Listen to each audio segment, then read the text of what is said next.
Good day to all of you. We are Group 5, composed of Kevin Ang, Heidi Lazaro, and Racheli Tesorio, and we will be discussing about paid organ donation in renal transplantation and the revolving ethical dilemmas in this topic. As an outline of our presentation, we will be presenting the statement of issues, the objectives, definition of organ transplantation, the Philippines setting burden of disease, treatment options, source of organs, current practices in paid organ donation, a critique of these practices, recommendations for progress and improvement, and the conclusion. For the objectives of the presentation, we would like to define the main ethical principles involved in paid organ donation, to determine if equity of treatment and justice is served both to the donor and recipient in the current guidelines, to recommend an ethically acceptable, if there is such, gratuity package for the donor and how to safeguard this from abuse, and lastly, to determine the legal and ethical boundaries of paid organ donation in the Philippines. Organ transplantation is a widely accepted life-saving treatment option for patients who are diagnosed with end-stage organ diseases. One of the miracles of modern medicine, the procedure started its roots back in the 1950s in America. Many experimental transplants were performed, leading to the development and acceptance of this surgical procedure.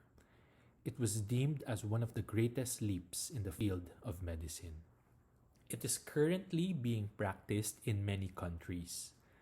They conduct organ donation and transplantation for almost all vital organs in the human body: kidneys, livers, hearts, pancreas, lungs, small bowels.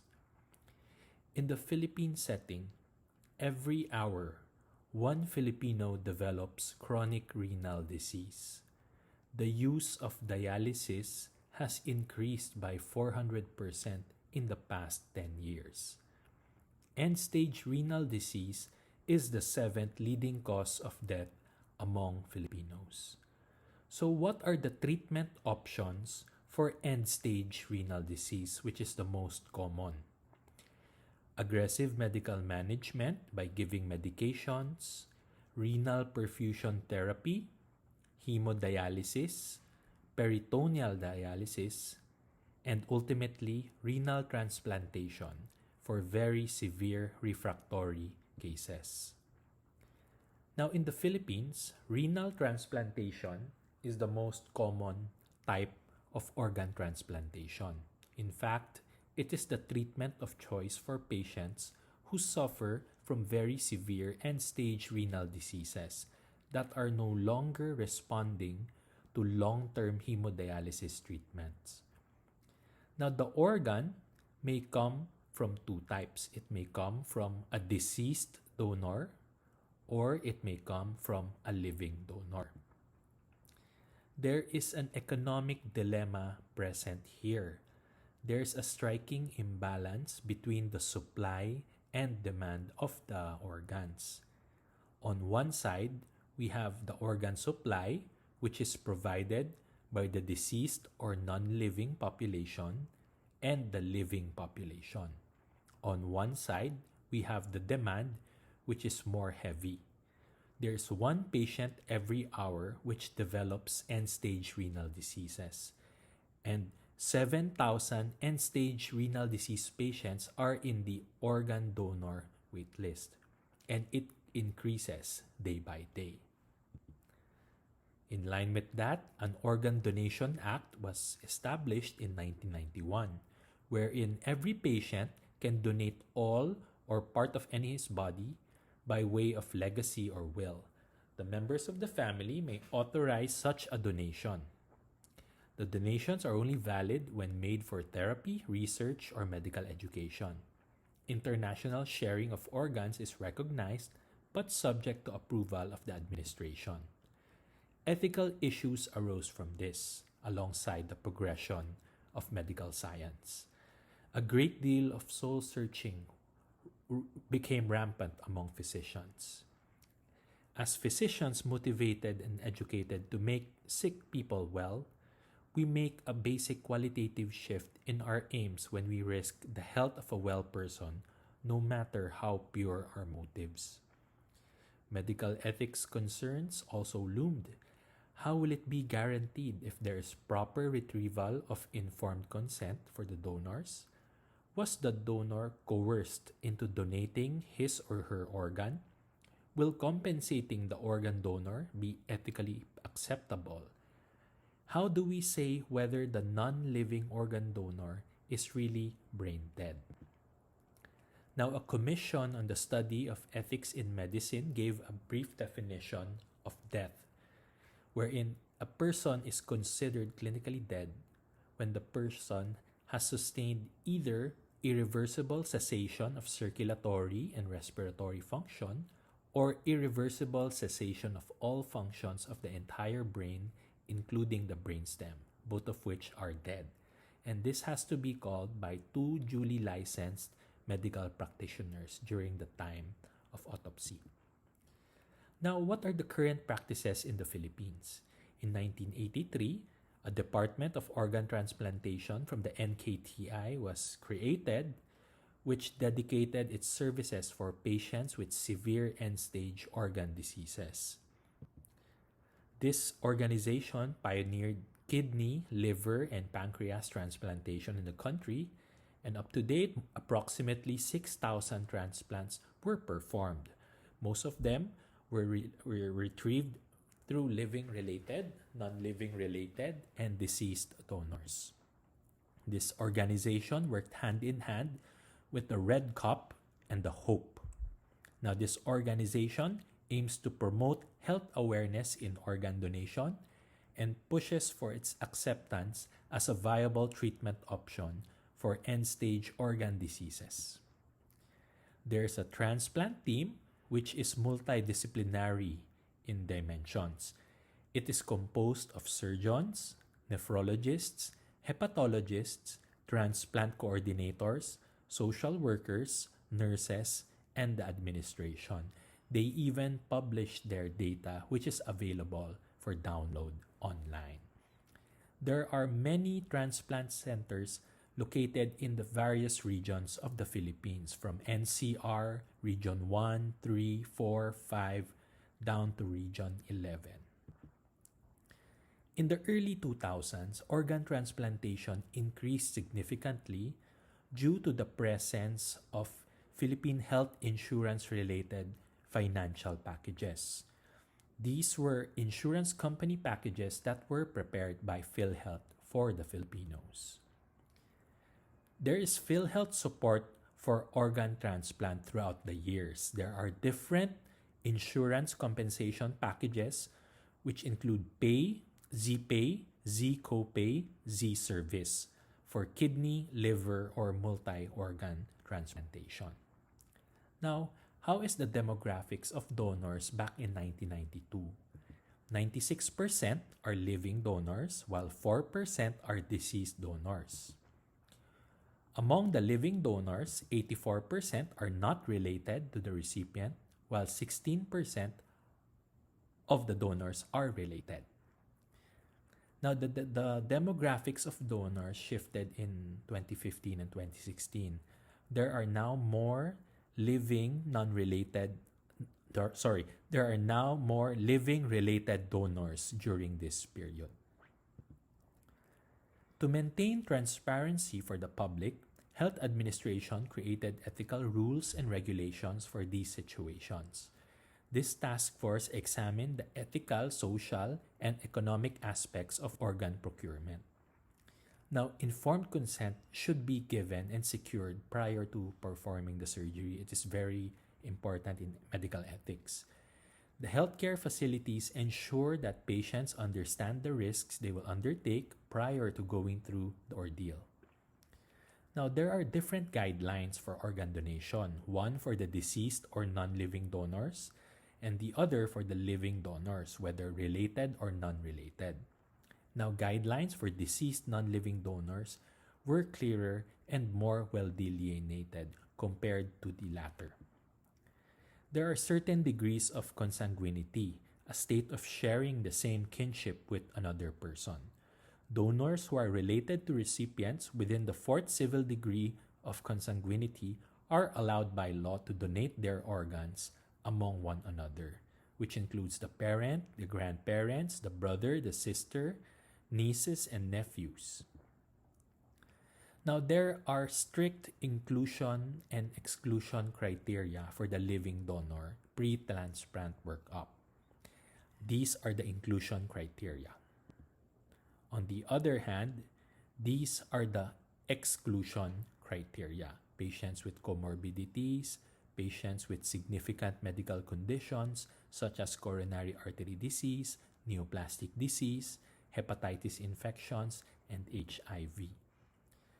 Now, what are the government policies on organ donation for the living donors?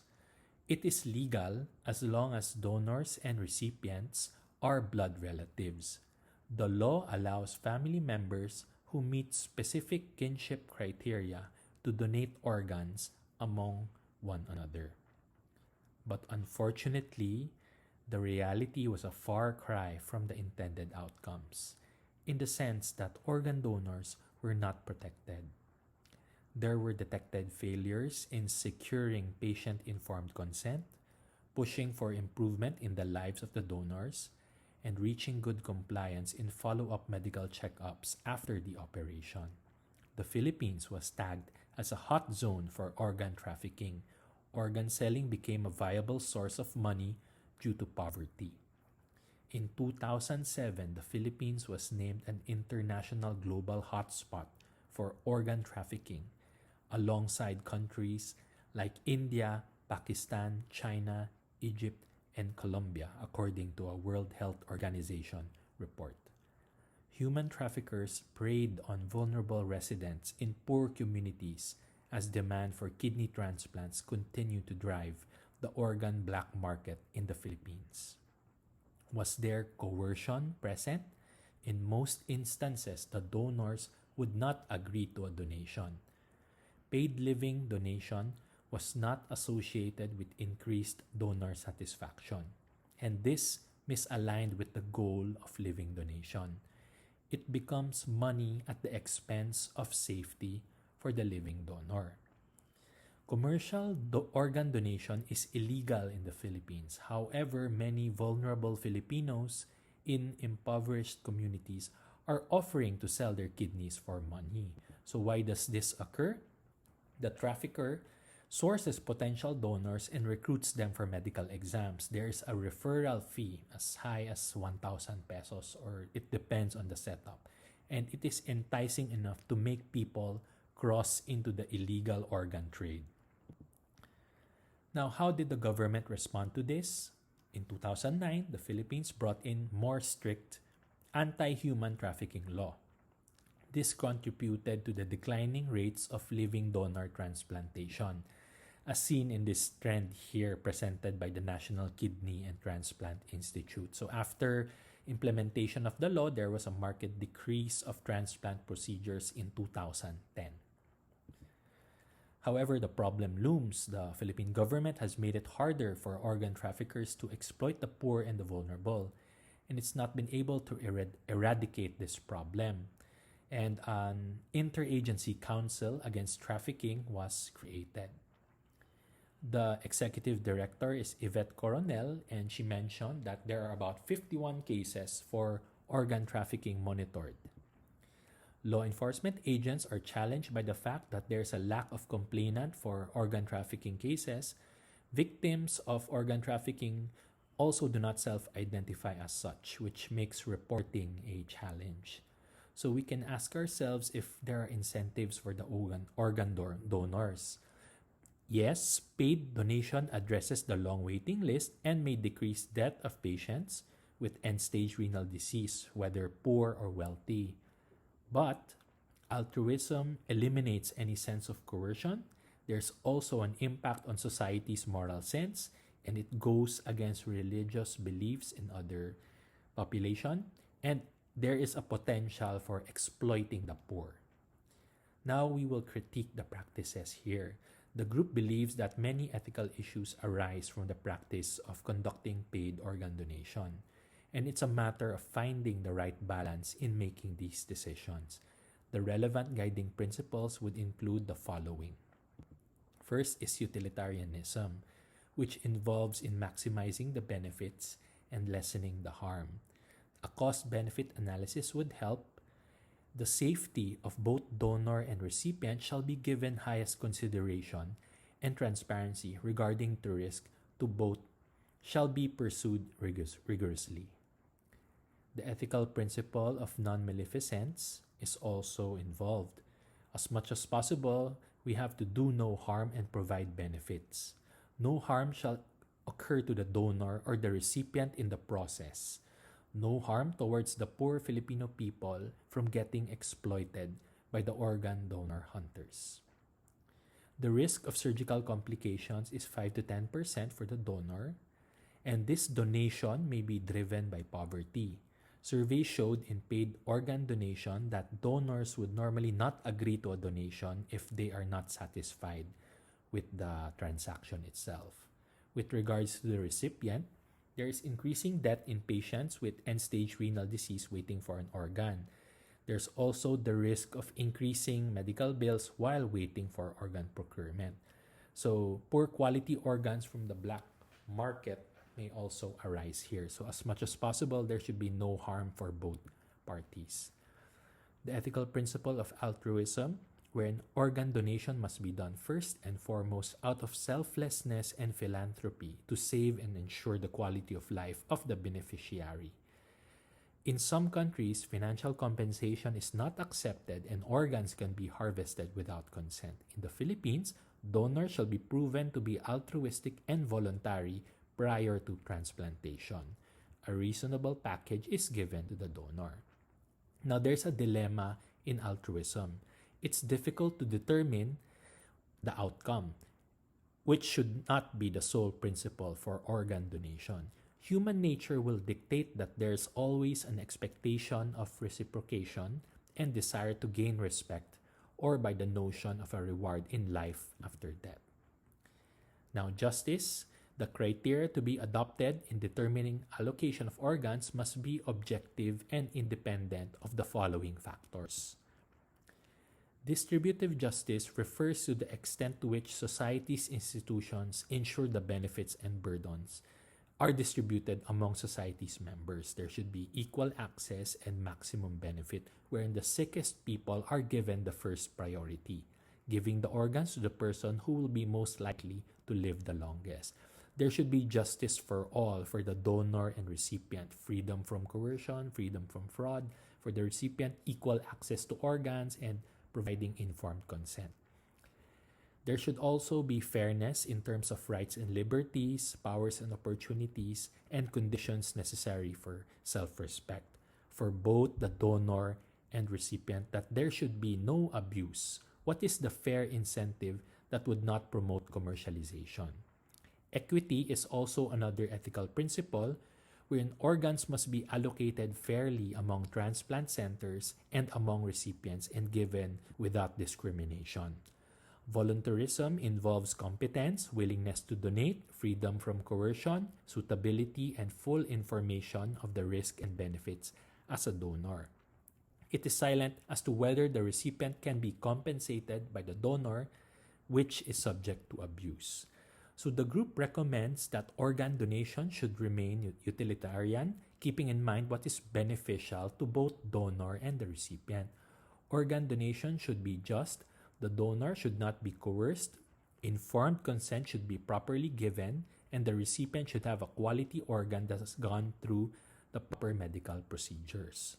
So these are the recommendations as a summary and presented in tabular format.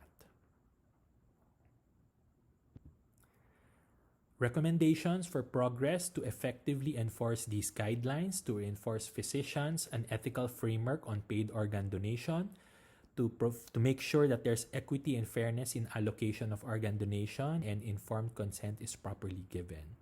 So it's very important to take note of the ethical principles here in paid organ donation. Thank you very much.